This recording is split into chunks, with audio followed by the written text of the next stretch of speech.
Cardi B experiences mom guilt when she has to travel with her daughter. The rapper has 9-month-old daughter Culture Kiari with her husband Offset and has said she often feels guilty when she has to bring her daughter around the world with her.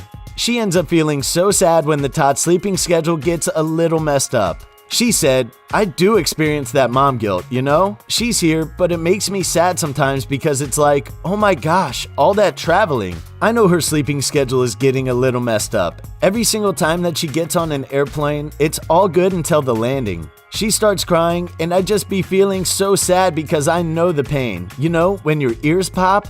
The I Like It hitmaker also hates waking up with Culture in her bed when she doesn't have time to cuddle with her. And while Cardi feels good about her post-baby body on the whole, she admits she recently went under the knife to get her boobs redone. If you like and subscribe to our videos, there's a chance your favorite celebrity will follow you on Twitter. We can't prove that, but we're saying there's a chance.